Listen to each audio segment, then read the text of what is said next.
ये मेरा एक छोटा सा प्रयास है आपको भागवत कथा सुनाने का। ये भागवत कथा त्वरित कथन होएगा जिसमें कि हम बहुत जल्दी आपको सुनाने की कोशिश करेंगे कि इस भागवत कथा में आखिर है क्या। मैं आपको बताना चाहती हूँ कि श्री भागवत कथा की क्या महत्व है, और ये जो महत्व है ये स्वयं श्री भगवान ने अपने मुख से ब्रह्मा जी को बताया है। तो उनके अनुसार कि जो भी भागवत पुराण का जो पाठ करता है या सुनता है उसको 1000 गोदान का फल मिलता है, या फिर उसको कपिला गोदान का भी पुण्य मिलता है, 18 पुराणों का पाठ का फल मिलता है। और यहाँ तक कि भगवान ये बोलते हैं कि कलयुग में जहाँ जहाँ पवित्र भागवत शास्त्र रहता है वहाँ वहाँ सदा ही मैं देवताओं के साथ उपस्थित रहता हूँ। तो इसीलिए ये जो श्री भागवत कथा है इसका इतना महत्व है, और बोला जाता है कि इसको जो ये भगवान जी ये भी बोलते हैं कि इसका पाठ अथवा श्रवण करने से मनुष्य सब पापों से मुक्त हो जाता है। और जहाँ जहाँ भागवत कथा की कथा होती है वहाँ वहाँ मैं उसी प्रकार जाता हूँ जैसे पुत्र वत्सला गौ अपने बछड़े के पीछे पीछे जाती है। इसका मतलब कि जहाँ पे भी भागवत कथा का श्रवण हो रहा होता है या फिर उसको उच्चारण हो रहा होता है वहाँ पे भगवान अपने आप ही पहुँच जाते हैं। तो इससे पहले कि जब भी कोई भी चीज हम कोई पुराण या कोई भी हम धार्मिक चीज पढ़ना शुरू करें, समझना शुरू करें, तो सबसे पहली चीज है कि हमें उस पर विश्वास रखना चाहिए अपने मन में। तो इसीलिए इसको पढ़ने से पहले आप ये बोलिए, मुझको श्रीमद् भागवत में अत्यंत प्रेम है। मेरा विश्वास और अनुभव है कि इसके पढ़ने और सुनने से मनुष्य को ईश्वर का सच्चा ज्ञान प्राप्त होता है और उनके चरण कमलों में अचल भक्ति होती है। इसके पढ़ने से मनुष्य को दृढ़ निश्चय हो जाता है कि इस संसार को रचने और पालन करने वाली कोई सर्वव्यापक शक्ति है। चलिए अब हम लोग श्री भागवत कथा का पहला अध्याय की शुरुआत करते हैं। इसमें शौनक जी मुनिवर जो होते हैं उनको भागवत कथा सुनने में बहुत ही आनंद प्राप्त होता है। तो ये बात पूछते हैं कि सूत जी आप हमें कोई ऐसा शाश्वत साधन बताइए जो सबसे अधिक कल्याणकारी तथा पवित्र करने वालों में भी पवित्र हो तथा जो भगवान श्री कृष्ण की प्राप्ति करा दे। तब सूत जी बोलते हैं, शौनक जी तुम्हारे हृदय में भगवान का प्रेम है, इसलिए मैं विचार कर तुम्हें संपूर्ण सिद्धांतों का निष्कर्ष सुनाता हूँ जो जन्म मृत्यु का भय का नाश कर देता है, जो भक्ति के प्रवाह को बढ़ाता है और भगवान श्री कृष्ण की प्रसन्नता का प्रधान कारण है। मैं तुम्हें वह साधन बतलाता हूँ, उसे सावधान होकर सुनो। श्री सुखदेव जी ने कलयुग में जीवों के काल रूपी सर्व के मुख का ग्रास होने के त्याग का आत्यंतिक नाश करने के लिए श्री भागवत कथा प्रवचन किया है। मन की शुद्धि के लिए इससे बढ़कर कोई साधन नहीं है। जब मनुष्य के जन्मांतर का पुण्य उदय होता है तभी उसे इस भागवत शास्त्र की प्राप्ति होती है। जब सुखदेव जी राजा परीक्षित को यह कथा सुनाने के लिए सभा में विराजमान हुए तब देवता लोग उनके पास अमृत का कलश लेकर आए।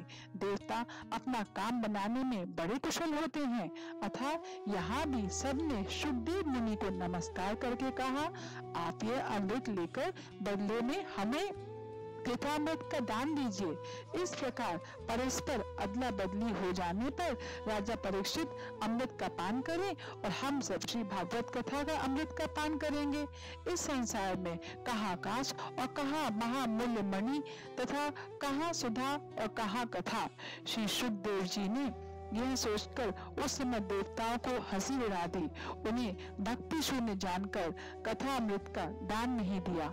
इस प्रकार यह श्रीमद् भगवत कथा की कथा देवताओं के लिए भी दुर्लभ है। पूर्व काल में श्रीमद् भागवत के श्रवण से ही राजा परीक्षित की मुक्ति देखकर ब्रह्मा जी को भी बड़ा आश्चर्य हुआ था।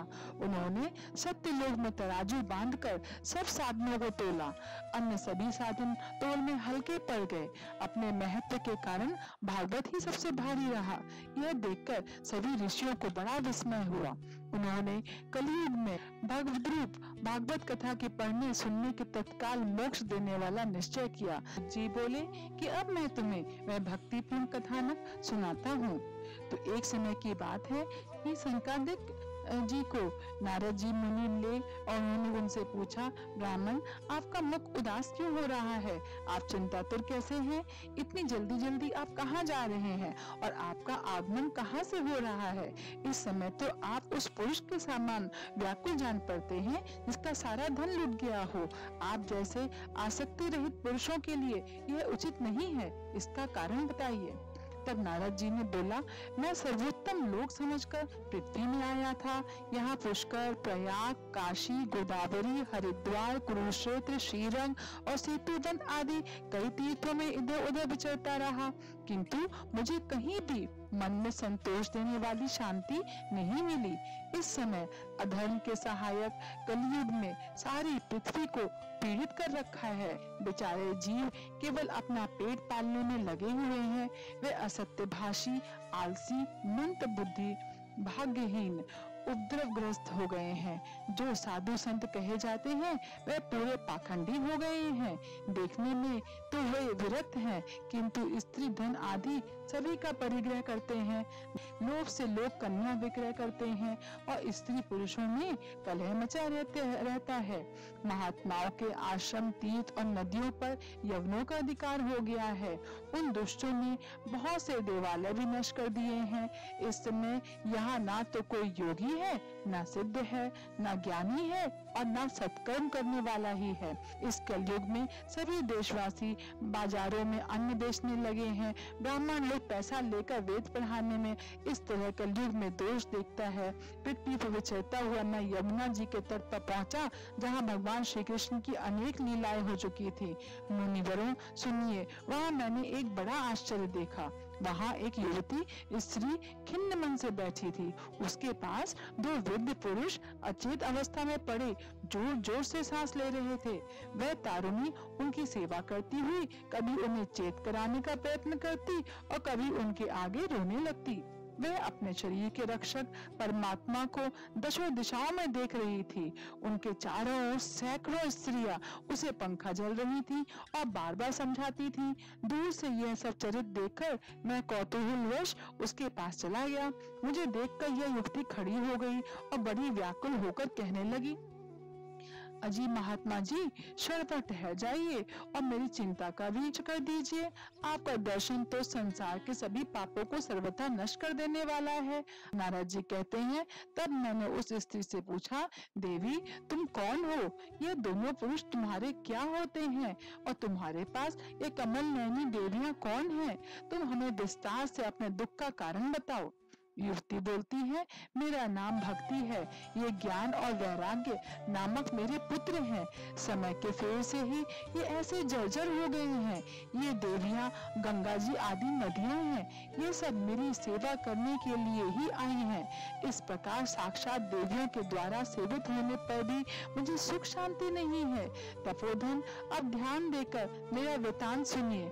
मेरी कथा वैसे तो प्रसिद्ध है, फिर भी उसे सुनकर आप शांति प्रदान करें। मैं द्रविड़ देश में उत्पन्न हुई, कर्नाटक में बढ़ी, कहीं कहीं महाराष्ट्र में सम्मानित हुई, किंतु गुजरात में मुझको बुढ़ापे ने आ घेरा।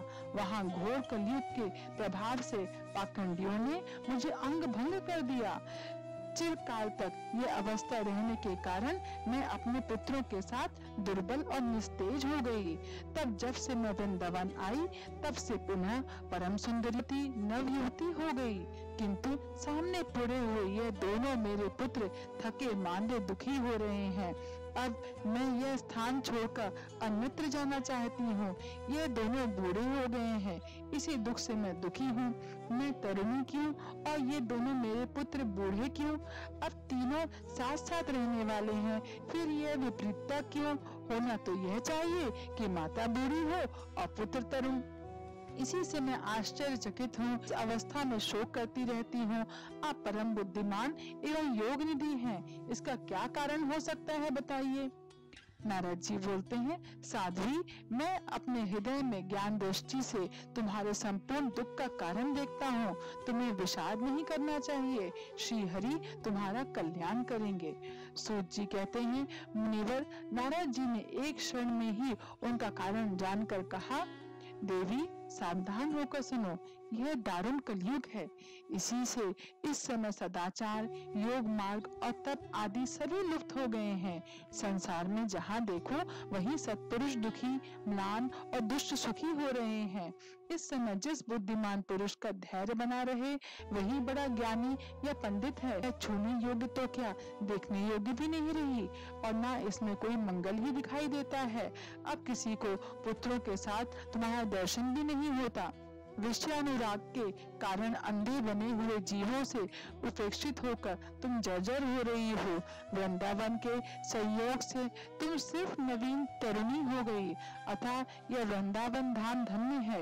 यहाँ भक्ति सर्वत्र नृत्य कर रही है, परंतु तुम्हारे ये दोनों पुत्र का यहाँ पे कोई भी ग्राहक नहीं है, इसलिए इनका बुढ़ापा नहीं छूट रहा है। भक्ति ने कहा, राजा परीक्षित, इस पापी कलयुग को क्यों रहने दिया? इसके आते ही सब वस्तुओं का सार न जाने कहाँ चला गया। करुणामय श्री हरि से ही यह अधर्म कैसे देखा जा रहा है? मुनि, मेरा यह संदेह दूर कीजिए। आपके वचनों से मुझे बड़ी शांति मिलेगी। नारद जी ने बोला कि बाले, यदि तुमने पूछा है तो मैं प्रेमवश तुमको बताता हूँ। कल जिस दिन भगवान श्री कृष्ण इस भूलोक को छोड़कर अपने परम धाम को पधारे, उसी दिन से यहाँ संपूर्ण साधनों में बाधा डालने वाला कलयुग आ गया। दिग्विजय के समय राजा परीक्षित की दृष्टि पड़ने पर कलयुग दीन के समान उनकी शरण में गया।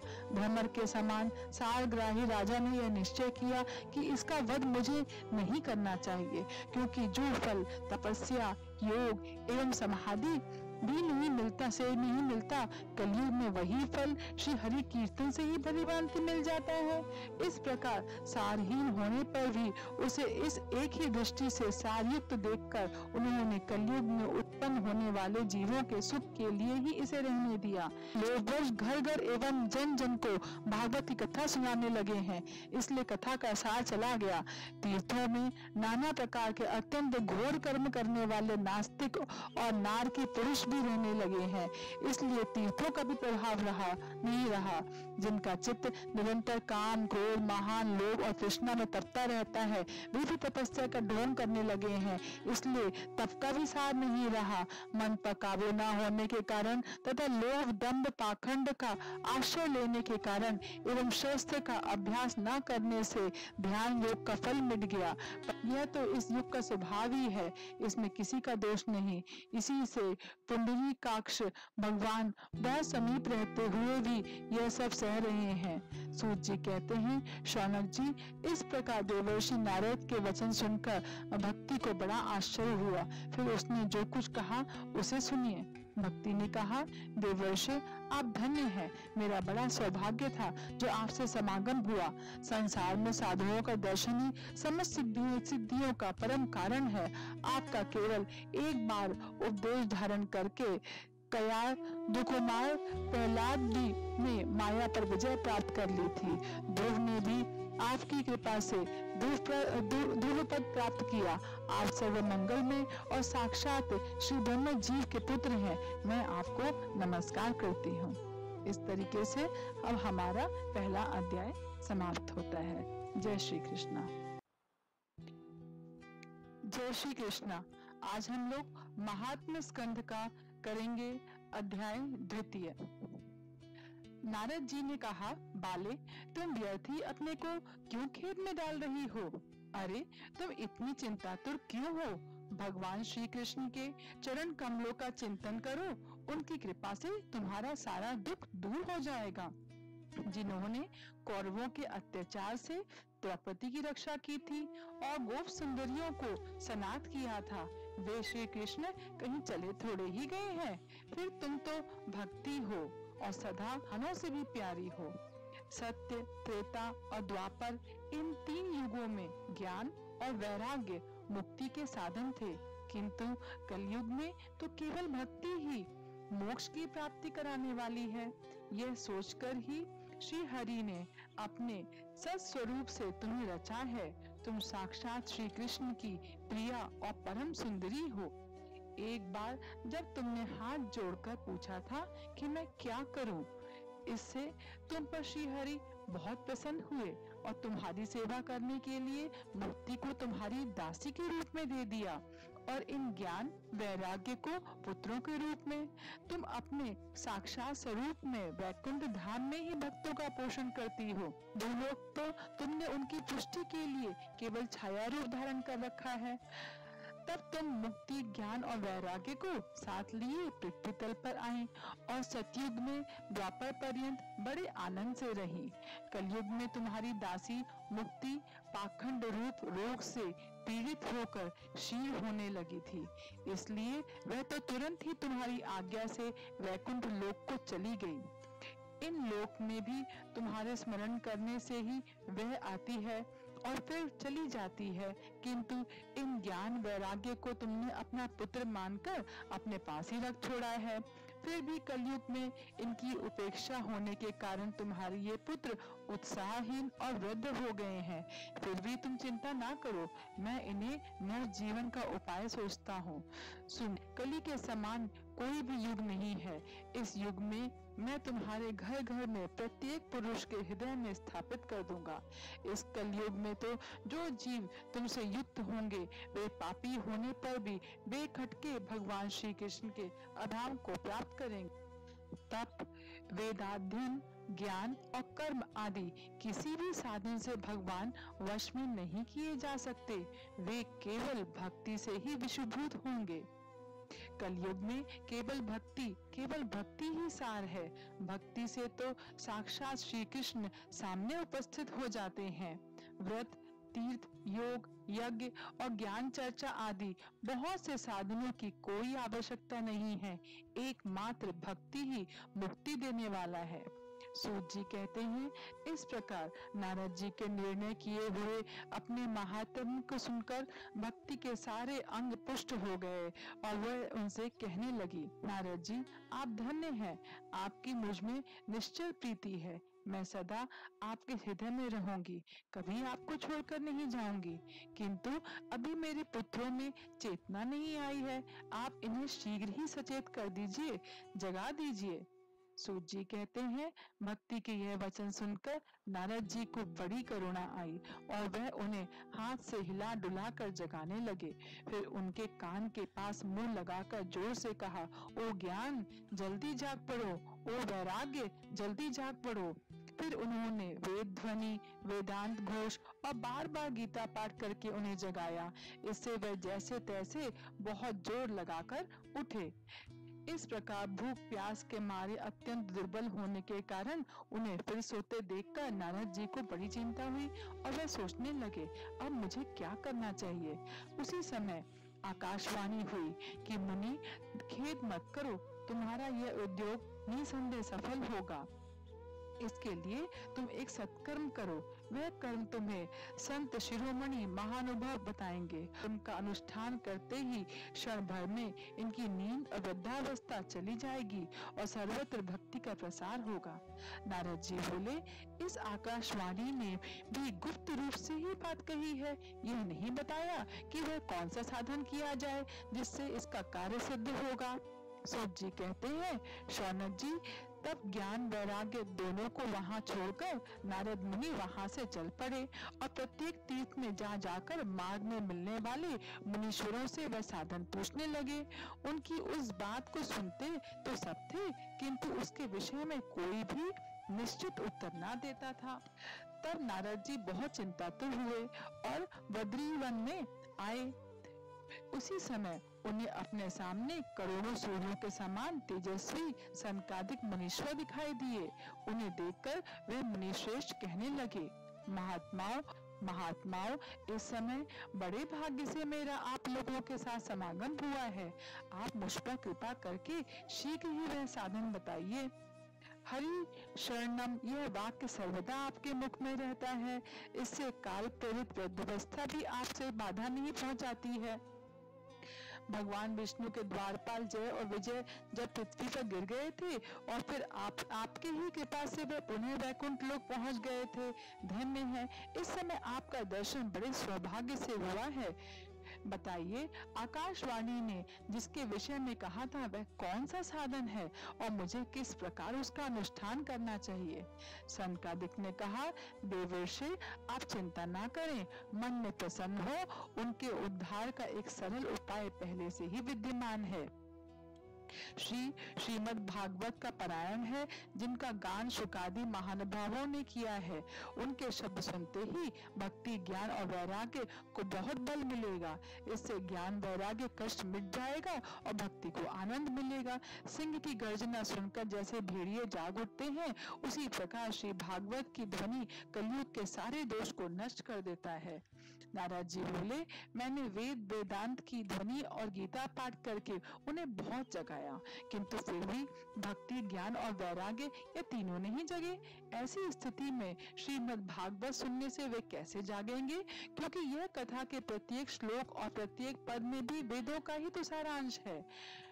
इसलिए मेरा यह संदेह दूर कर दीजिए। सनकादिक ने कहा, श्रीमद् भागवत की कथा वेद और उपनिषदों के सार से बनी है, इसलिए उनसे अलग उनकी फल रूपा होने के कारण वह बड़ी उत्तम जान पड़ती है। जिस प्रकार रस वृक्ष की जड़ से लेकर शाखा तक रहता है, किंतु इस स्थिति में उसका आस्वादन नहीं किया जा सकता, वहीं जब अलग होकर फल के रूप में आ जाता है, तब संसार में सभी को प्रिय लगने लगता है। दूध में घी रहता ही है, किंतु उस समय उसका अलग स्वाद नहीं मिलता। वही जब उससे अलग हो जाता है तो देवताओं के लिए भी स्वाद वर्धक हो जाता है। खांड ईख के ओर छोर और बीच में भी व्याप्त रहती है, तथापि अलग होने पर भी उसकी कुछ और ही मिठास होती है। ऐसे ही यह भागवत की कथा है। यह भागवत पुराण वेदों के समान है। श्री व्यास देव ने इसे भक्ति, ज्ञान और वैराग्य की स्थापना के लिए प्रकाशित किया है।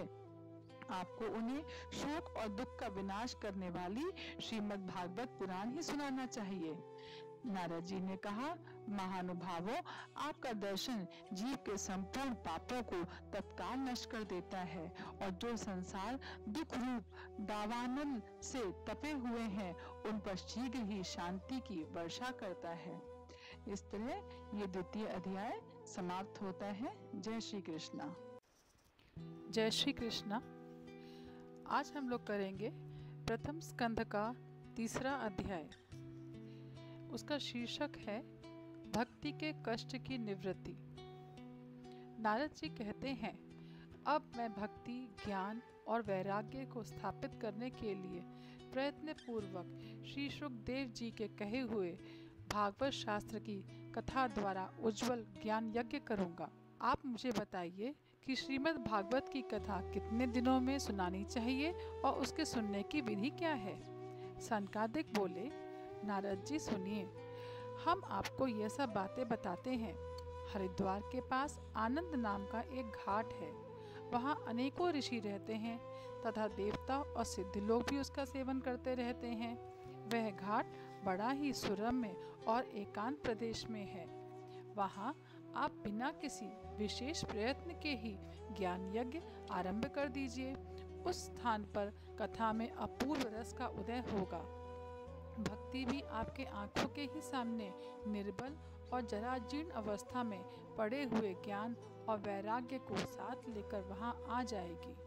क्योंकि जहाँ भी श्रीमद् भागवत की कथा होती है, वहाँ ये भक्ति आदि अपने आप पहुँच जाते हैं।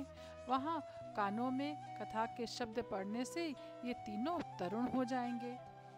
सूत जी कहते हैं, इस प्रकार कहकर नारद जी के साथ सनकादिक भी श्रीमद् भागवत कथामृत पान करने के लिए वहाँ से तुरंत गंगा तट पर चले गए। जिस समय वे तट पर पहुँचे, भूलोक, देवलोक और ब्रह्मलोक सभी जगह इस कथा का हल्ला हो गया। जो जो भगवत कथा के रसिक विष्णु भक्त थे, वे सभी श्रीमद् भागवत कथा का अमृत पान करने के लिए सबसे आगे दौड़ दौड़ कर आने लगे। सभी प्रधान प्रधान मुनिगण अपने अपने पुत्र, शिष्य और स्त्रियों समेत बड़े प्रेम से वहां आए। इनके सिवा वेद, वेदांत, मंत्र, तंत्र, 17 पुराण और 6 शास्त्र भी मूर्तिमान होकर वहां उपस्थित हुए। गंगा आदि नदियां, पुष्कर आदि सरोवर, कुरुक्षेत्र आदि समस्त क्षेत्र, दिशाएं, वन, पर्वत, देव, गंधर्व, दानव सभी कथा सुनने चले आए। तब कथा सुनाने के लिए दीक्षित होकर श्री कृष्ण परायण सनकादि नारद जी के दिए हुए श्रेष्ठ आसन पर विराजमान हुए। उस समय सब ओ जय जयकार, नमस्कार और शंखों का शब्द होने लगा और अबीर, गुलाल, खील एवं फूलों की खूब वर्षा होने लगी। सूत जी कहते हैं, इस प्रकार पूजा समाप्त होने पर जब सब लोग एकाग्रचित हो गए, तब सनकादि ऋषि महात्मा नारद को श्रीमद् भागवत का महात्म्य स्पष्ट करके सुनाने लगे। सनकादि ने कहा, अब हम आपको इस भागवत शास्त्र की महिमा सुनाते हैं। इसके श्रवण मात्र से मुक्ति हाथ लग जाती है। श्रीमद् भागवत की कथा सदा सर्वदा सेवन आस्वादन करना चाहिए। इसके श्रवण मात्र से ही श्री हरि हृदय में आ विराजते हैं। इस ग्रंथ में 18,000 श्लोक और 12 स्कंद हैं तथा श्री शुकदेव और राजा परीक्षित का संवाद है। यह जीव तभी तक अज्ञानवश इस संसार चक्र में भटकता है जब तक क्षण भर के लिए भी कानों में इस शुक शास्त्र की कथा नहीं पड़ती। मुक्ति देने के लिए तो एकमात्र भागवत शास्त्र ही गरज रहा है। जिस घर में नित्य प्रति श्रीमद् भागवत की कथा होती है वह तीर्थ रूप हो जाता है और जो लोग उसमें रहते हैं उनके सारे पाप नष्ट हो जाते हैं। तपोधनों, जब तक लोग अच्छी तरह श्रीमद् भागवत का श्रवण नहीं करते तब तक उनके शरीर में पाप निवास करते हैं। यदि आपको परम गति की इच्छा है तो आप अपने मुख से ही श्रीमद् भागवत के आधे अथवा चौथाई श्लोक का भी नित्य नियम पूर्वक पाठ कीजिएगा। संसार में श्रीमद् भागवत की कथा का मिलना अवश्य ही कठिन है। जब करोड़ों जन्मों का पुण्य होता है तभी इसकी प्राप्ति होती है। सूत जी ने कहा, शौनक जी, भगवान श्री कृष्ण इस धराधाम को छोड़कर अपने नित्य धाम को जाने लगे, तब उनके मुखार विंद से एकादश स्कंद का ज्ञानोपदेश सुनकर श्री उद्धव जी ने पूछा। उद्धव जी बोले, गोविंद, अब आप तो अपने भक्तों का कार्य करके परम धाम को पधारना चाहते हैं, किंतु मेरे मन में एक बड़ी चिंता है, उसे सुनकर आप मुझे शांत कीजिए। अब घोर कलिकाल आया ही समझिए, इसलिए संसार पर अनेकों दुष्ट प्रकट हो जाएंगे। अनेक संसर्ग से जब अनेकों सत्पुरुष भी उग्र प्रकृति के हो जाएंगे, तब उनके भार से दबकर पृथ्वी किसके शरण में जाएगी।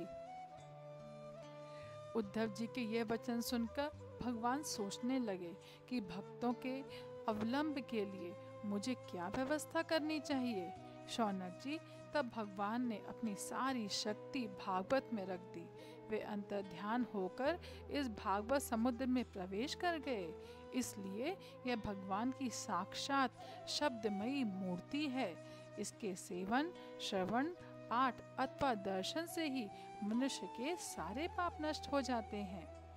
सूत जी कहते हैं, जिस समय सनकादिक मुनीश्वर इस प्रकार भागवत कथा का श्रवण की महिमा का बखान कर रहे थे, उस सभा में एक बड़ा आश्चर्य हुआ।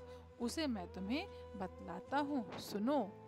वहाँ तरुणा अवस्था को प्राप्त हुए अपने दोनों पुत्रों को साथ लिए विशुद्ध प्रेम रूपा भक्ति बार बार कृष्ण गोविंद हरे मुरारे, हे नाथ नारायण वासुदेवा, श्री कृष्ण गोविंद हरे मुरारे, हे नाथ नारायण वासुदेवा आदि भगवान नामों का उच्चारण करते हुए अकस्मात प्रकट हो गई। सभी सदस्यों ने देखा कि परम सुंदरी भक्ति रानी भागवत के अर्थों का आभूषण पहने वहां पधारी। मुनियों की उस सभा में सभी यह तर्क वितर्क करने लगे कि ये यहाँ कैसे आई, कैसे प्रविष्ट हुई। तब सनकादिक ने कहा, यह भक्ति देवी अभी अभी कथा के अर्थ से निकली हैं। उनके ये वचन सुनकर भक्ति ने अपने पुत्रों समेत अत्यंत विनम्र होकर सनत कुमार जी से कहा। भक्ति बोली, मैं कलयुग में नष्ट प्राय हो गई थी। आपने कथा अमृत से सींचकर मुझे फिर पुष्ट कर दिया। अब आप यह बताइए कि मैं कहाँ रहूं? तुम भक्तों को भगवान का स्वरूप प्रदान करने वाली हो, अनन्य प्रेम का संपादन करने वाली और संसार रोग को निर्मूल करने वाली हो। अतः तुम धैर्य धारण करके नित्य निरंतर विष्णु भक्तों के हृदय में ही निवास करो। ये कलयुग के दोष भले ही सारे संसार पर अपना प्रभाव डालें, किंतु वहाँ तुम पर इनकी दृष्टि भी नहीं पड़ सकेगी। इस प्रकार उनकी आज्ञा पाते ही भक्ति तुरंत भगवत भक्तों के हृदय में जा विराजी। जिनके हृदय में एकमात्र श्री हरि की भक्ति निवास करती है, वह त्रिलोकी में अत्यंत परम धन्य है, क्योंकि इस भक्ति की डोरी से बंधकर तो साक्षात भगवान भी अपना परम धाम छोड़कर उनके हृदय में आकर बस जाते हैं। इस प्रकार हमारा तृतीय अध्याय समाप्त हुआ। जय श्री कृष्णा। आज हम लोग करेंगे महात्म्य स्कंद का अध्याय 4, गोकर्णोपाख्यान प्रारंभ। जब सनकादिक मुनीश्वर भागवत कथा के श्रवण की महिमा का बखान कर रहे थे, तभी एक बड़ा आश्चर्य होता है और वहाँ पे भक्ति अपने बेटों के साथ प्रकट होती हैं। और तब भक्ति जब पूछती हैं सनकादिक जी से कि मैं कहाँ पे रहूं, तब सनकादिक उनको बोलते हैं कि आप जो भी विष्णु के भक्त हैं उनके आप हृदय में निवास करिए। और ऐसी आज्ञा पाते ही भक्ति तुरंत ही जितने भी भक्त होते हैं उनके हृदय में जाकर विराजमान हो जाती हैं। सूत जी कहते हैं, मुनिवर उस समय अपने भक्तों के चित्त में अलौकिक भक्ति का प्रादुर्भाव हुआ देख भक्त वित्सल श्री भगवान अपना धाम छोड़कर वहां पधार जाते हैं। उस रूप की शोभा क्या कहें, उसने तो मानो करोड़ों काम देवों की रूप माधुरी छीन ली थी। प्रभु के प्रकट होते ही चारों ओर जय हो की ध्वनि होने लगती है। उस समय भक्ति रस का अद्भुत प्रभाव चला। बार बार अबीर, गुलाल और पुष्पों की वर्षा तथा शंख ध्वनि होने लगी। उस सभा में जो लोग बैठे थे उन्हें अपने देह, गे और आत्मा की कोई भी सुध न रही। उनकी ऐसी तन्मयता देखकर नारद जी कहने लगे, मुनिवर आप लोग बड़े कृपालु हैं। आपने संसार के कल्याण का विचार करके ये बड़ा निराला ही मार्ग निकाला है। आप कृपया यह तो बताइए कि इस कथा रूप सप्ताह यज्ञ के द्वारा संसार में कौन कौन लोग पवित्र हो जाते हैं। तब सनकादिक जी बोलते हैं कि जो लोग सदा तरह तरह के पाप किया करते हैं, क्रोध अग्नि में जलते रहते हैं, जो सत्य से च्युत, माता पिता की निंदा करने वाले, तृष्णा के मारे व्याकुल, दूसरों की उन्नति देखकर कुढ़ने वाले और दूसरों को दुख देने वाले, वो सब इससे पवित्र हो जाते हैं। जो दुष्ट इंसान वाणी, मन या शरीर से पाप करते हैं, दूसरों के धन से ही पुष्टि होती है उनकी, तथा मलिन मन और दुष्ट हृदय वाले होते हैं, वे भी इस कलयुग में इसके पाठ से पवित्र हो जाते हैं। नारद जी, अब हम तुम्हें इस विषय में एक प्राचीन इतिहास सुनाते हैं। उसके सुनने से ही सब पाप नष्ट हो जाते हैं। पूर्व काल में तुंगभद्रा नदी के तट पर एक अनुपम नगर बसा हुआ था। वहाँ सभी वर्णों के लोग अपने अपने धर्मों का आचरण करते हुए सत्य और सत्य कर्मों में तत्पर रहते थे। उस नगर में समस्त वेदों का विशेषज्ञ और श्रोत स्मार्त कर्मों में निपुण एक आत्मदेव नामक ब्राह्मण रहता था। वह साक्षात दूसरे सूर्य के समान तेजस्वी था। वह धनी होने पर भी भिक्षाजीवी था। उसकी प्यारी पत्नी धुंधुली, कुलीन एवं सुंदरी होने पर भी सदा अपनी बात पर अड़ जाने वाली थी। उसे लोगों की बात करने में सुख मिलता था। स्वभाव था क्रूर, प्रायः कुछ न कुछ बकवाद करती रहती। गृह कार्य में निपुण थी, कृपण थी और थी झगड़ालू भी। इस प्रकार ब्राह्मण दंपति प्रेम से अपने घर में रहते और विहार करते थे। उनके पास अर्थ और भोग विलास की सामग्री बहुत थी। घर द्वार भी सुंदर थे, परंतु उसे उन्हें सुख नहीं था। जब अवस्था बहुत ढल गई तब उन्होंने संतान के लिए तरह तरह के पुण्य कर्म आरंभ करे। वे दीन दुखियों को गौ, पृथ्वी, सुवर्ण और वस्त्र आदि दान करने लगे। इस प्रकार धर्म मार्ग में उन्होंने अपना आधा धन समाप्त कर दिया, तो भी उन्हें पुत्र या पुत्री किसी का भी मुख देखने को नहीं मिला। एक दिन वह ब्राह्मण देवता बहुत दुखी होकर घर से निकलकर वन को चल दिया। दोपहर के समय उसे प्यास लगी, इसलिए वह एक तालाब पर आया। संतान के अभाव के दुख ने उसके शरीर को बहुत सुखा दिया था, इसलिए थक जाने के कारण जल पीकर वह वहीं बैठ गया। 2 घड़ी बैठने पर वहाँ एक सन्यासी महात्मा आए। तब ब्राह्मण देवता ने देखा कि वे जल पी चुके हैं। तब वह उनके पास गया और चरणों में नमस्कार करने के बाद सामने खड़े होकर लंबी लंबी सांसें लेने लगा। सन्यासी ने पूछा, कहो ब्राह्मण देवता, रोते क्यों हो? ऐसे तुम्हें क्या भारी चिंता है? तुम जल्दी ही मुझे अपना दुख का कारण बताओ। ब्राह्मण ने कहा, महाराज, मैं अपने पूर्व जन्म के पापों से संचित दुख का क्या वर्णन करूं? संतान के लिए मैं इतना दुखी हो गया हूँ कि मुझे अब सूना ही सूना दिखाई देता है। मैं प्राण त्यागने के लिए यहाँ आया था। यूँ कहकर वह ब्राह्मण दुख से व्याकुल हो गया। उन सन्यासी महात्मा के पास फूट फूट कर रोने लगा। सन्यासी ने कहा, ब्राह्मण देवता, इस प्रजा प्राप्ति का मोह त्याग दो। कर्म की गति प्रबल है। विवेक का आश्रय लेकर संसार की वासना छोड़ दो। सुनो, 7 जन्म तक तुम्हारे कोई संतान किसी प्रकार नहीं हो सकती। ब्राह्मण, अब तुम कुटुंब की आशा छोड़ दो। संन्यास में ही सब प्रकार का सुख है। ब्राह्मण ने कहा, महात्मा जी, विवेक से मेरा क्या होगा? मुझे तो बलपूर्वक पुत्र दीजिए, नहीं तो मैं आपके सामने ही शोक मूर्छित होकर अपने प्राण त्यागता हूँ। तब ब्राह्मण को ऐसा आग्रह करते देखकर सन्यासी ने बोला कि विधाता के लेख को मिटाने का हठ करने से राजा चित्रकेतु को भी बड़ा कष्ट उठाना पड़ा था। जब महात्मा जी ने देखा कि यह किसी प्रकार अपना आग्रह नहीं छोड़ता, तब उन्होंने उसे एक फल देकर कहा, इसे तुम अपनी पत्नी को खिला देना, इससे उसके एक पुत्र हो। तुम्हारी स्त्री को 1 साल तक सत्य, दया, दान और एक समय एक ही अन्न खाने का नियम रखना चाहिए। यदि वह ऐसा करेगी तो बालक बहुत शुद्ध स्वभाव वाला होगा। यूँ कहकर वे योगीराज चले गए और ब्राह्मण अपने घर लौट आया। वहाँ आकर उसने वह फल अपनी स्त्री के हाथ में दे दिया और स्वयं कहीं चला गया। उसकी स्त्री तो कुटिल स्वभाव की थी। वह रो रो कर अपनी एक सखी से कहने लगी, सखी, मुझे तो बड़ी चिंता हो गई। मैं तो यह फल नहीं खाऊंगी। फल खाने से गर्भ रहेगा और गर्भ से पेट बढ़ जाएगा, फिर कुछ खाया पिया जाएगा नहीं। इससे मेरी शक्ति क्षीण हो जाएगी। तब बता, घर का धंधा कैसे चलेगा? और देववश यदि कहीं गांव में डाकुओं का आक्रमण हो गया तो गर्भिणी स्त्री कैसे भागेगी? और प्रसव काल के समय अगर बच्चा टेढ़ा हो गया तो फिर प्राणों से भी हाथ धोना पड़ेगा। यो भी प्रसव के समय बड़ी भयंकर पीड़ा होती है। मैं सुकुमारी भला यह सब कैसे सह पाऊंगी?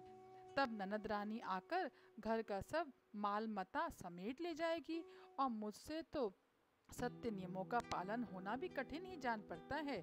जो स्त्री बच्चा जनती है उसे उस बच्चे के लालन पालन में भी बड़ा कष्ट होता है। मेरे विचार से तो वंध्या या विधवा स्त्रियां ही सुखी हैं। मन में ऐसे ही तरह तरह के कुतर्क उठने से उसने यह फल नहीं खाया। और जब उसके पति ने पूछा, फल खा लिया? तब उसने कह दिया, हाँ, खा लिया। एक दिन उसकी बहन अपने आप ही उसके घर आई। तब उसने अपनी बहन को सारा वृतांत सुनाकर कहा कि मेरे मन में इसकी बड़ी चिंता है। मैं इस दुख के कारण दिनों दिन दुबली होती जा रही हूँ। बहन, मैं क्या करूँ? बहन ने कहा, मेरे पेट में बच्चा है। प्रसव होने पर वह बालक मैं तुझे दे दूंगी। तब तक तू गर्भवती के समान घर में गुप्त रूप से सुख से रह। तू मेरे पति को कुछ धन दे देगी तो वह तुझे अपना बालक दे देंगे। हम ऐसी युक्ति करेंगे कि जिससे सब लोग यही कहेंगे, इसका बालक 6 महीने में होकर मर गया और मैं नित्य प्रति तेरे घर आकर उस बालक का पालन पोषण करती रहूंगी। तो इस समय इसकी जांच करने के लिए यह फल गाय को खिला दो। ब्राह्मणी ने जो जो उसकी बहन ने कहा था वैसे ही किया। इसके पश्चात समयानुसार जब उस स्त्री के पुत्र हुआ, तब उसके पिता ने चुपचाप लाकर उसे धुंधुली को दे दिया और उसने आत्मदेव को सूचना दे दी कि मेरे सुख पूर्वक बालक हो गया है। इस प्रकार आत्मदेव के पुत्र हुआ सुनकर सब लोग बड़े आनंदित हुए। ब्राह्मण ने उसका जात कर्म संस्कार करके ब्राह्मणों को दान दिया और उसके द्वार पर गाना बजाना तथा अनेक प्रकार के मांगलिक काम करे। धुंधली ने अपने पति से कहा कि मेरे स्तनों में तो दूध नहीं है, फिर गौ आदि किसी अन्य जीव के दूध से मैं इस बालक को किस प्रकार पालन करूंगी।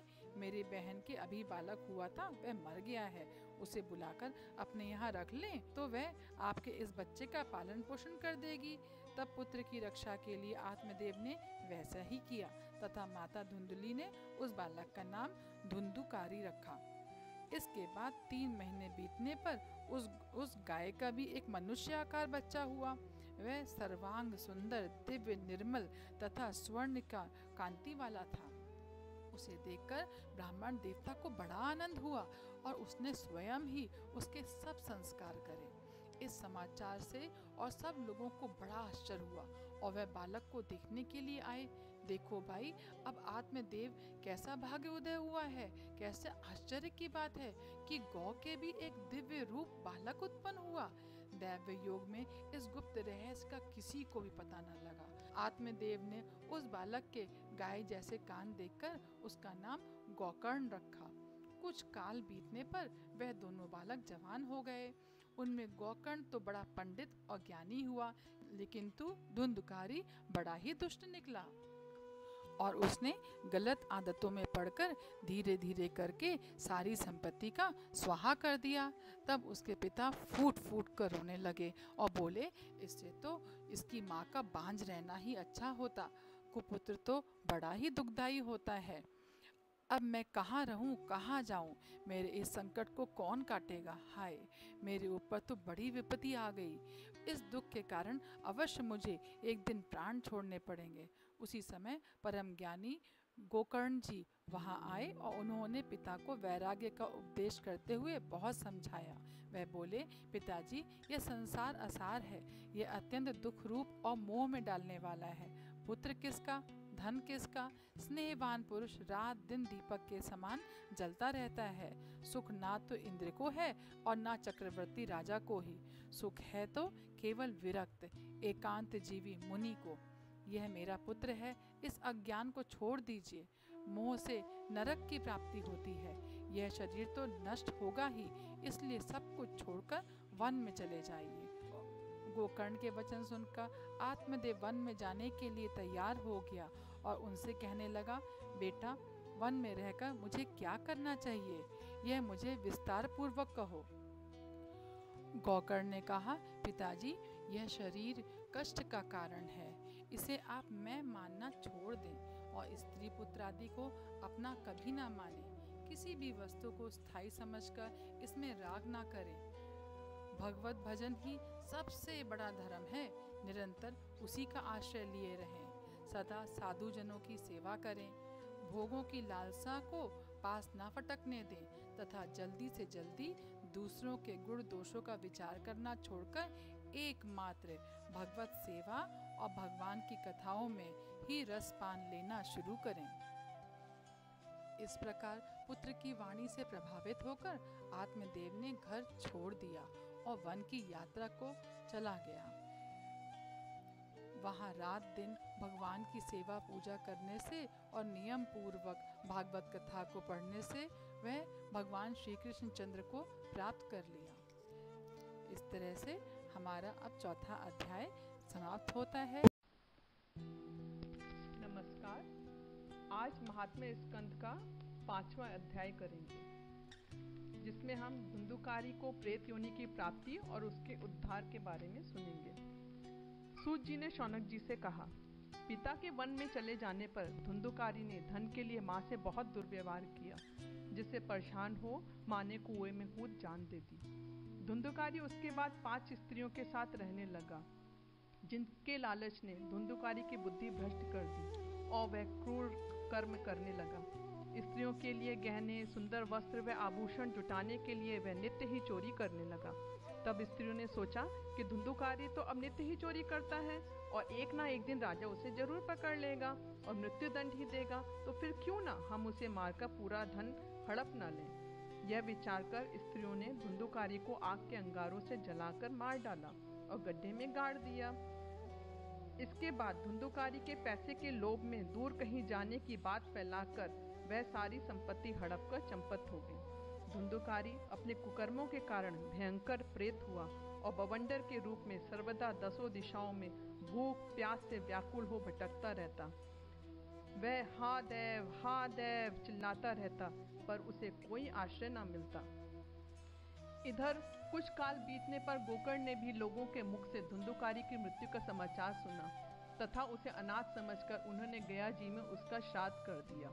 वह जहाँ जहाँ भी जाते उसका श्राद्ध अवश्य करते। इस प्रकार घूमते घूमते गोकर्ण जी एक बार अपने गांव में आए और छुपते छुपाते वे अपने घर में जाकर रात में सोने के लिए पहुंच गए। वहां अपने भाई को सोता देख आधी रात के समय धुंधुकारी ने अपना विकट रूप दिखाया। वह कभी भेड़ बनता, कभी हाथी बनता और कभी अग्नि का रूप धारण करता। अंत में उसने मनुष्य के आकार में रूप लिया। यह विपरीत अवस्थाएं देखकर गोकर्ण ने निश्चय किया कि जरूर यह कोई दुर्गति प्राप्त जीव है।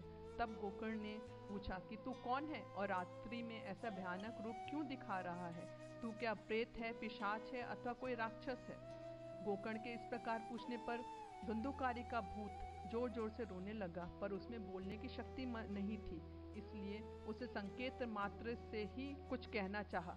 तब गोकर्ण ने अंजलि में जल भरकर उसे अभिमंत्रित करके उस पर छिड़का। इस प्रकार धुंधुकारी के कुछ पापों का शमन हुआ और वह कहने लगा कि गोकर्ण जी, मैं आपका भाई हूँ, मेरा नाम धुंधुकारी है। मैंने अपने दोषों के कारण ही यह रूप पाया है। मेरे कुकर्मों की गिनती नहीं की जा सकती। इसी से अब मैं प्रेत योनि में पड़कर यह दुर्दशा भोग रहा हूँ। अब दैववश कर्म फल का उदय होने से मैं केवल वायु भक्षण करके ही जी रहा हूँ। भाई, तुम दया के समुद्र हो, अब किसी प्रकार जल्दी से मुझे इस योनि से छुड़ाओ। गोकर्ण जी ने धुंधुकारी की सब बात सुनी और कहा कि मुझे तो बड़ा आश्चर्य है।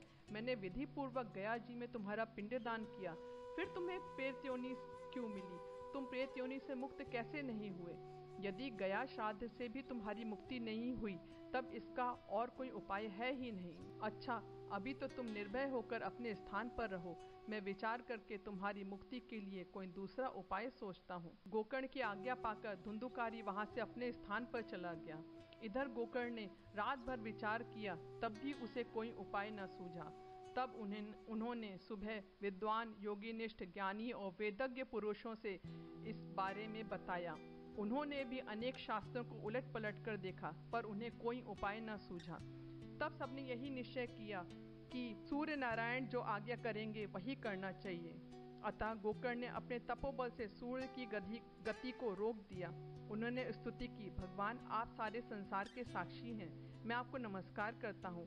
आप कृपा करके धुंधुकारी की मुक्ति का साधन बताइए।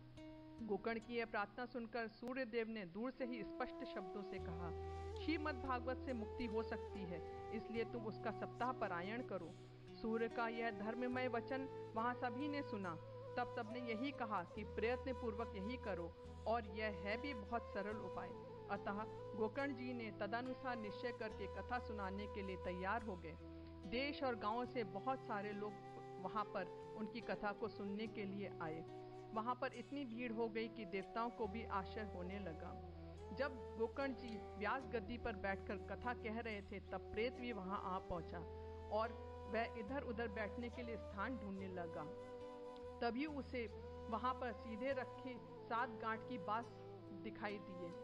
उसी के नीचे के छिद्र में घुसकर वह कथा सुनने के लिए बैठ गया। वायु रूप होने के कारण वह कहीं और बैठ नहीं सकता था। गोकर्ण जी ने जब कथा सुनानी आरंभ करी, तब गोकर्ण जी ने वैष्णव ब्राह्मण को मुख्य श्रोता बनाया और प्रथम स्कंध से ही स्पष्ट स्वर में कथा सुनानी आरंभ कर दी।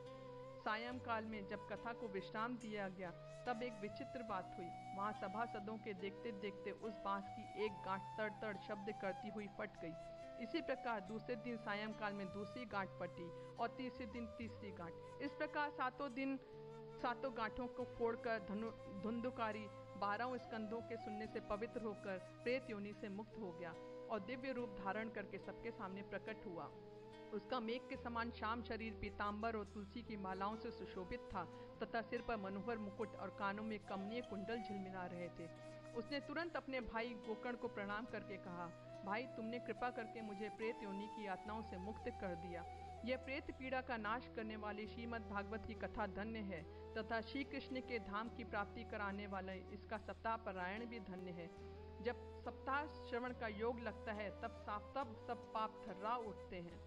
जिस प्रकार आग गीली सूखी छोटी बड़ी सब तरह की लकड़ियों को जला डालती है, उसी प्रकार ये सप्ताह श्रवण मन वचन और कर्म द्वारा किए हुए नए पुराने छोटे बड़े सभी प्रकार के पापों को भस्म कर देता है। इस लोक में सप्ताह श्रवण करने से भगवान की शीघ्र ही प्राप्ति होती है। अतः सब प्रकार के दोषों की निवृत्ति के लिए यही एकमात्र साधन है। विद्वानों ने देवताओं की सभा में भी कहा है कि जिसने श्रीमद् भागवत की कथा नहीं सुनी उसका जीवन व्यर्थ है। इसलिए मनुष्य को अपने अस्थिर शरीर को अविनाशी फल देने वाला यह काम जरूर करना चाहिए। यह भागवत कथा रूप तीर्थ संसार के सागर को धोने में बड़ा ही पटु है। विद्वानों का कथन है कि जब यह हृदय में स्थित हो जाता है तब मनुष्य की मुक्ति निश्चित ही समझनी चाहिए। जब धुंधुकारी यह सब बातें कह रहा था तभी वैकुंठवासी पार्षदों के सहित एक विमान वहां उतरा। उसके सब और मंडलाकार प्रकाश फैल रहा था। सब लोगों के सामने ही धुंधुकारी उस विमान पर चढ़ गया। तब उस विमान पर आए हुए पार्षदों को देखकर गोकर्ण जी ने उनसे पूछा कि यहाँ पर तो अनेक श्रोतागण हैं, उन सब के लिए आप लोग क्यों विमान नहीं लाए? हम सब ने तो समान रूप से कथा सुनी, फिर फल में इस प्रकार भेद क्यों हुआ, बताइए। तब भगवान के पार्षदों ने कहा कि इस फल भेद का कारण इसके श्रवण का भेद है। यह ठीक है कि श्रवण तो सबने समान रूप से ही किया है, किंतु इसके जैसा मनन नहीं किया। इसी से एक साथ भजन करने पर भी उसके फल में भी भेद रहा। इस प्रेत ने 7 दिनों तक निराहार रहकर श्रवण किया और उसके साथ साथ खूब मनन भी किया। जो ज्ञान दृढ़ नहीं होता वह व्यर्थ हो जाता है। इसी प्रकार ध्यान न देने से श्रवण का संदेह से मंत्र का और चित्त के इधर उधर भटकते रहने से जप का भी कोई फल नहीं होता है। यदि ये श्रोतागण फिर से श्रीमद् भागवत की कथा सुने तो निश्चय ही सबको वैकुंठ की प्राप्ति होगी और गोकर्ण जी आपको तो भगवान स्वयं आकर गोलोक धाम में ले जाएंगे। यो कहकर वे सब पार्षद हरि कीर्तन करते हुए वैकुंठ लोक को चले गए। श्रावण मास में गोकर्ण जी ने फिर उसी प्रकार सप्ताह क्रम से कथा कही और उन श्रोता गणों ने उसे फिर सुना। इस कथा की समाप्ति पर वहां पर भक्तों के लिए बहुत सारे विमान भगवान के साथ प्रकट हुए। सब ओर से खूब जय जयकार और नमस्कार की ध्वनियां होने लगी। भगवान स्वयं हर्षित होकर शंख की ध्वनि करने लगे और उन्होंने गोकर्ण को हृदय से लगाकर अपने ही समान बना लिया। उन्होंने क्षण भर में ही अन्य सब श्रोताओं को भी मेघ के समान श्यामवर्ण रेशमी पीताम्बरधारी तथा किरीट और कुंडली आदि से विभूषित कर दिया। उस गांव में कुत्ते और चांडाल पर्यंत जितने भी जीव थे वे सभी गोकर्ण जी की कृपा से विमानों पर चढ़ा लिए गए तथा जहां योगीजन जाते हैं उस भगवत धाम को वे भेज दिए गए। इस प्रकार भक्त वत्सल भगवान श्री कृष्ण कथा श्रवण से प्रसन्न होकर गोकर्ण जी को साथ लेकर अपने ग्वाल बालों के प्रिय गोलोक धाम में चले गए, जिस लोक में सूर्य चंद्रमा और सिद्धों की भी कभी गति नहीं हो सकती। उसमें वे श्रीमद् भागवत श्रवण करने से चले गए। सप्ताह यज्ञ के द्वारा कथा श्रवण करने से जैसा उज्जवल फल संचित होता है, वहाँ जिसने भी अपने कर्णपुट से गोकर्ण जी की कथा के एक अक्षर का भी पान किया था वे फिर माता के गर्भ में कभी नहीं आए। जिस गति को लोग वायु जल या पत्ते खाकर शरीर सुखाने से बहुत काल तक घोर तपस्या करने से और योगाभ्यास से भी नहीं पा सकते, उसे वे सप्ताह श्रवण से सहज ही प्राप्त कर लेते हैं। इस प्रकार पवित्र इतिहास का पाठ चित्रकूट पर विराजमान मुनीश्वर शांडिल्य जी भी ब्रह्मानंद में मग्न होकर करते हैं। यह कथा बड़ी ही पवित्र है, एक बार के श्रवण से ही समस्त पाप राशि को भस्म कर देती है। यदि इसका श्राद्ध के समय पाठ किया जाए तो इससे पितृगण को बड़ी तृप्ति होती है और नित्य पाठ करने से मोक्ष की प्राप्ति होती है। धन्यवाद। नमस्कार। अब हम महात्म्य स्कंद के 6ठे अध्याय को सुनेंगे। 6ठे अध्याय में सप्ताह यज्ञ की विधि बताई गई है। शीख सनकादि नारद जी से कहते हैं कि नारद जी, अब हम आपको सप्ताह श्रवण की विधि बताते हैं। सबसे पहले ज्योतिषी को बुलाकर मुहूर्त पूछना चाहिए। कथा आरंभ करने में भाद्रपद, अश्विन, कार्तिक, मार्गशीर्ष, आषाढ़ और श्रावण ये 6 महीने श्रोताओं के लिए मोक्ष प्राप्ति के कारण हैं। फिर देश विदेश में वैष्णव और हरि कीर्तन प्रेमियों को 7 दिन के इस सत्पुरुषों के बड़े समागम के लिए निमंत्रण भेजना चाहिए।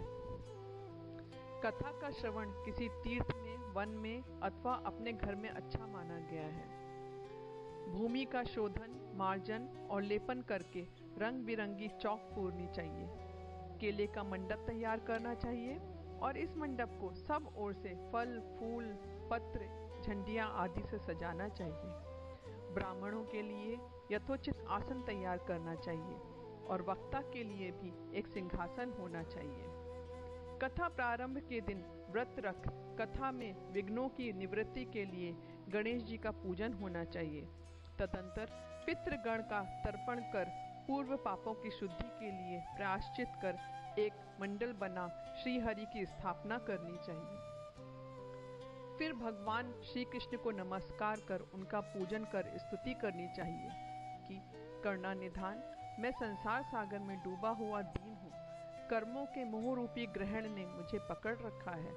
आप इस संसार सागर से मेरा उद्धार कीजिए। इसके पश्चात धूप दीप से श्रीमद् भागवत की विधि विधान से पूजा कर स्तुति करनी चाहिए। स्तुति इस प्रकार करें कि श्रीमद् भागवत के रूप में आप साक्षात श्री कृष्ण चंद्र ही विराजमान हैं। नाथ, मैंने भव सागर से छुटकारा पाने के लिए आपकी शरण ली है। आप मेरा मनोरथ पूर्ण करें। केशव, मैं आपका दास हूँ। फिर वक्ता की पूजा करें, उसे सुंदर वस्त्र आभूषण से विभूषित कर स्तुति करें कि शुक्र स्वरूप भगवान, आप कृपया कर इस कथा को प्रकाशित कर मेरा अज्ञान दूर करें। इसके पश्चात सब अपने आसन पर विराजमान होकर नियमों का पालन करते हुए शुद्ध चित्त से घर आदि का ध्यान छोड़ कथा का श्रवण करें, वह उत्तम फल पाएं। सप्ताह यज्ञ समाप्त होने पर श्रीमद् भागवत की पूजा करें और उसके पश्चात श्रोताओं में प्रसाद बांटें, कीर्तन आदि करें, ब्राह्मण व याचकाओं को धन व अन्न दें। इस तरह सनकादि जी ने नारद जी को सप्ताह श्रवण की विधि सुनाई और उसके बाद सनकादि जी ने 1 सप्ताह तक विधि पूर्वक इस पाप नाशनी भागवत कथा का प्रवचन किया। कथा के अंत में ज्ञान, वैराग्य और भक्ति को बड़ी पुष्टि मिली और वे तीनों तरुण हो गए और सब जीवों का चित्त अपनी ओर आकर्षित करने लगे। नारद जी अपना मनोरथ पूर्ण होने पर गदगद हो गए और सनकादि के सामने हाथ जोड़कर कहने लगे कि मैं श्रीमद् भागवत श्रवण को ही सब धर्मों में श्रेष्ठ मानता हूँ, क्योंकि इनके श्रवण मात्र से ही वैकुंठ बिहारी श्री कृष्ण की प्राप्ति हो जाती है। नारद जी जब इस प्रकार कह रहे थे तभी वहाँ योगेश्वर शुकदेव जी आ गए। उन्हें ऊंचे आसन पर बैठाया गया और नारद जी ने उनका प्रेम पूर्वक पूजन किया। फिर शुकदेव जी बोले कि यह श्रीमद् भागवत वेद रूप कल्प वृक्ष का परिपक्व फल है। यह विशुद्ध ज्ञान का भंडार है जिसमें ज्ञान, वैराग्य और भक्ति के सहित निवृत्ति मार्ग को प्रकाशित किया गया है। इसलिए भाग्यवान श्रोताओं को इसका खूब पान करना चाहिए। श्री शुकदेव जी जब इस प्रकार कह रहे थे तभी वहाँ साक्षात श्री हरि प्रकट हुए। प्रहलाद, बलि, उद्धव, अर्जुन आदि पार्षदों के साथ नारद जी ने उनकी पूजा की और उन्हें उचित सिंहासन में विराजमान किया। सब मिलकर कीर्तन करने लगे। इस कीर्तन को सुनने के लिए पार्वती संग महादेव जी भी वहां पर आए। प्रहलाद करताल बजा रहे थे, उद्धव जी झांझर व नारद जी वीणा उठाए थे, अर्जुन राग लापने लगे, इंद्र मृदंग बजा रहे थे, सनकादिव जी बीच बीच में जय घोष कर रहे थे, भक्ति ज्ञान और वैराग्य नाच रहे थे। भगवान ये कथा और कीर्तन देखकर अत्यंत प्रसन्न हुए और कहा कि तुम लोग वर मांगो। तब सब लोगों ने वर मांगा कि भगवान, हमारी अभिलाषा है कि भविष्य में भी जहाँ कहीं सप्ताह कथा हो वहाँ आप अपने पार्षदों के साथ अवश्य पधारें, हमारा यह मनोरथ पूर्ण करें। भगवान तथास्तु कहकर वहाँ से अंतर्धान हो गए। इसके पश्चात सब अपने अपने स्थान को लौट गए। उस समय शुकदेव जी ने भक्ति को उनके पुत्रों के साथ साथ अपने शास्त्र में स्थापित कर दिया और इसी से भागवत का सेवन करने से श्री हरि वैष्णवों के हृदय में आ विराजते हैं। जो पुरुष इस कथा का भक्ति भाव से श्रवण करता है उसके लिए त्रिलोकी में कुछ भी असाध्य नहीं रहता। जय श्री कृष्ण। अगर आपको यह पसंद आया हो तो कृपया करके हमारे चैनल को सब्सक्राइब करें। धन्यवाद।